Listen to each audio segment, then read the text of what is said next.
Здравствуйте! Hello!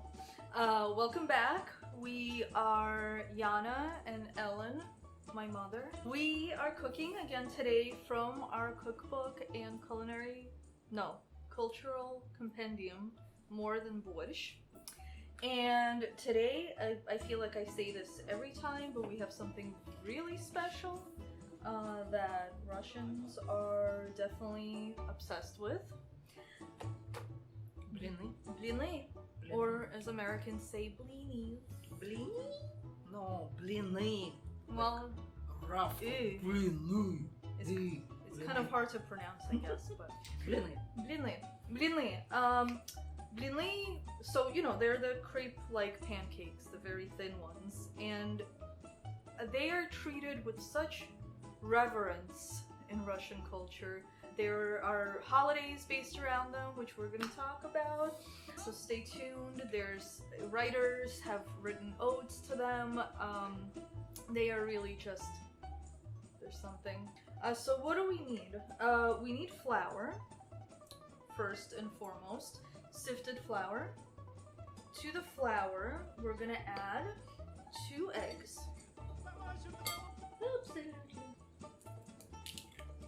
One egg. 2 eggs. 1 plus 1. Very good. 2. Very good. Yeah, the education system definitely was good to you. Yeah. 2 eggs. And so once you add the eggs and the sugar and just a tiny pinch of salt, you mix that up, and then you start adding milk to it very gradually. So there's a very long history with these blini. They were a very big part of a holiday called compendium. This was a pagan holiday, so this is pre-Christian times, so Christianity entered the country in the 9th century. And compendium was a holiday that was meant to welcome spring, say goodbye to winter. It was 2 weeks long. It was full of rituals and games, antics, feasts, merrymaking, sleigh rides. It was this fun break between a long and hard winter and a long and hard planting and harvesting season. And people really needed a little bit of relaxation in between those 2 things to get through that.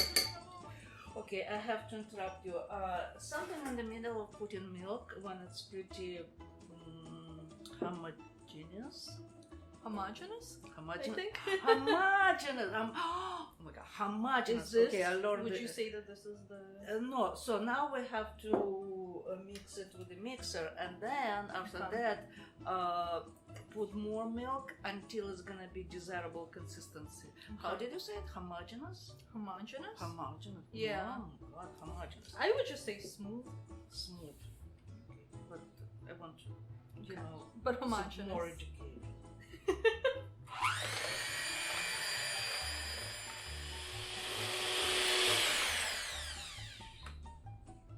Yeah, it's okay. Now also, it depends what you want, but if you want those blini to be more porous, you can add some baking soda with a little bit of vinegar.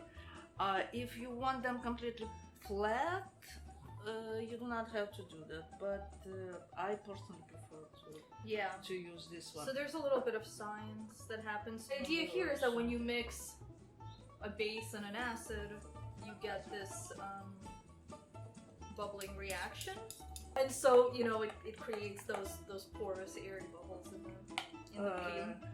By the way, the word blin comes from mlin, which comes from milit, which is to grind. So because you would grind the grain. Yeah. So okay. now you know. So it is ready. It's ready. It's ready. So this is gonna sit for 15 minutes. We're gonna set up the stove, and then we'll continue our history lesson / cooking lesson. We will. See you later. Okay, so 15 minutes passed and we can continue. the process. And what's happening here? Sala is happening. Yeah. Sala. Sala lard, yeah. So, Ukrainians especially, they're really obsessed with frozen salted lard. Well, obsessed, I don't know, I am. We are. So you can prick a piece of lard on a fork and use that to swirl around in the pan.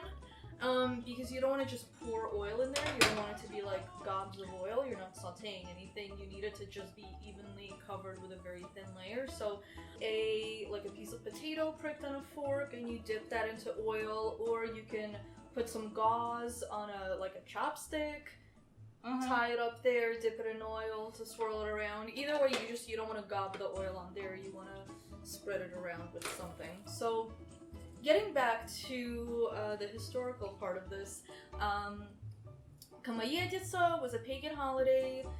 It was meant to celebrate the coming of spring, and so bears played a big part, because bears wake up from hibernation in the spring, and they have this bear god.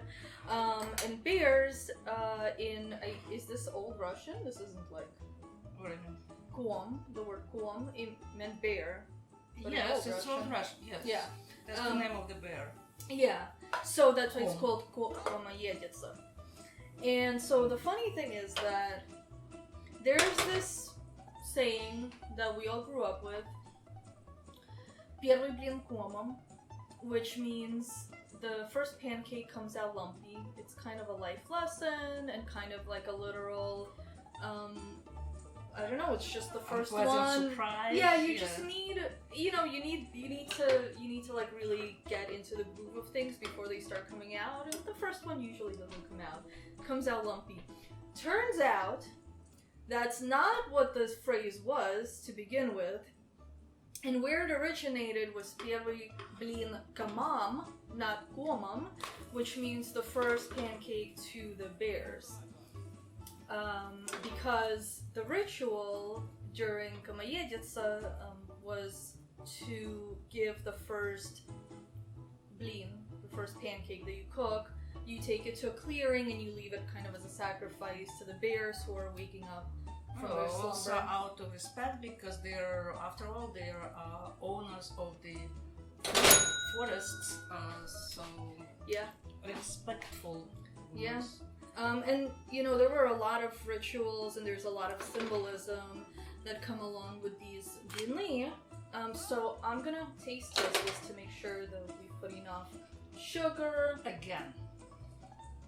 Well, this one at the kuom, anyway. At the kuom. So they symbolized the round sun that was coming, staying out longer, heating up the earth, chasing away winter. There was a lot of making of blini because you were spreading that warmth around. You made it for the bears, you made it for your relatives and friends and for everybody in the community. There were a lot of fun rituals. One that I like is called Пробуди. Пробуди. Okay, Yana's Russian like my English. Пробуди, but it comes from the Awakening. Awakening. It's to awaken. And the ritual was that it also has to do with waking up bears. There's a lot of waking up bears in this holiday. So a guy from the village would get dressed up in furs as a bear or whatever. He would just like put on a costume, a bear costume, and he would go and hide in a hole in the ground. So it was like the bear in his den, and then the whole village would, take the sticks and things, and they would go find him, and he wouldn't awaken until a young woman sat on him and like rode him like a bear, and then he would awaken and run into the forest. And she would sing to him. Она поет ему. What did she sing? Пробудись, медведь, я долго тебя ждала. Something like this. Very good. So, before I continue, maybe we could show, hold on, well, after this one, we'll show how to how to do this little hand maneuver that we've been doing. You want to take maybe, what is this thing called? Anyway, you take it, you fill it up, depending on the size of your pan, maybe halfway. And you start kind of pouring around, I think one side, like around the edges, and then you tilt the pan so that the batter covers the entire pan. It takes a little practice. Something like this and then... And you want to make sure that you have a spatula ready to flip it. You have your sala or potato or oil-soaked rag or whatever you're using ready, because you want to wipe the pan with oil between every blin, and you want to have a plate for the finished blini. So how long do they cook? The first blini, it took like maybe about a minute on each side, but now the skillet is hot. Right now it's okay, so right now I just turned it and let's see, maybe a little bit more. So, you've probably noticed that there is no holiday called Komayeditsa anymore, but I'll tell you what, they couldn't really get rid of it. So, in the 9th century, Vladimir the Great converted everybody to Orthodox Christianity. And then for 7 centuries, they tried to get rid of all the pagan rituals, holidays, and everything. And honestly, I don't know if they had trouble with other holidays, but they definitely had trouble with this one because people just like refused to stop. I mean, they loved it so much. So, eventually, in the 16th century, the church sort of, well, they didn't give up, but they changed their strategy. They're like, oh, okay, you don't want to get rid of this? Fine. We're just gonna make some tweaks. We're gonna make a little adjustment here to make sure that you really, like, can't have a good time. So they moved some dates around. They changed some details. And with the new date of Komayeditsa, it fell during the beginning of Lent. I think during the first week of Lent. And so they were fasting during that time, which means they were on this kind of, I mean, it was like a vegetarian diet almost, because you couldn't have meat, you couldn't have alcohol, you basically couldn't have all of this stuff, and you were eating a very restrictive diet, and you couldn't really, you weren't supposed to be distracted from the spiritual life in any way. People are invincible. That's it. So yeah. The church could not do anything about that. However hard they tried, but no. People still continue to celebrate. They still continue to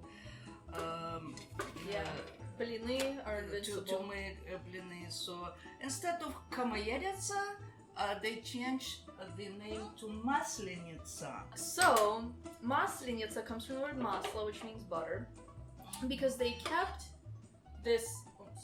They kept this blini tradition. They made them with tons of butter, so there was just a lot of butter, and it was almost like the blini part of the holiday just exploded. So there was, the church reduced it from. We're struggling with this. This is a problem. I know, but I cannot move it. The church reduced the holiday from 2 weeks to 1 week long, but there was this entire schedule of what you're supposed to do every single day, and it's all visiting. The son-in-law visits the mother-in-law, and then the next day the daughter-in-law visits her sister-in-law, and then the sister visits the mother, and then there's like all this stuff, and you make blini for everybody every single day. And hey, guess what? Still merrymaking, still riding around on sleighs, still having a big celebration. Sunday. So Sunday is the most important day. Sunday, everybody would go outside, and there were again tons and tons and tons of blini. And people were playing games, building castles, singing, dancing, riding those troikas. Troika is like a horse-drawn sleigh, and I guess it's drawn by 3 horses. 3 horses. That's why it's called a troika, which is like 3. Так, и последний блин. Красиво. Видишь, я докапываю тут эта дырочка, которая получается. Все.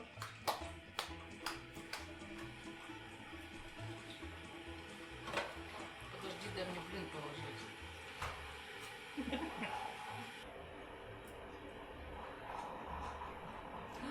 А дымок, идет такой дымок. And now the blini are ready. Serve them with sweet things for dipping.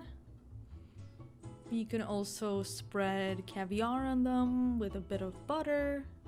But if you're going to dip them, take the blin and fold it into quarters or eighths if that's more comfortable.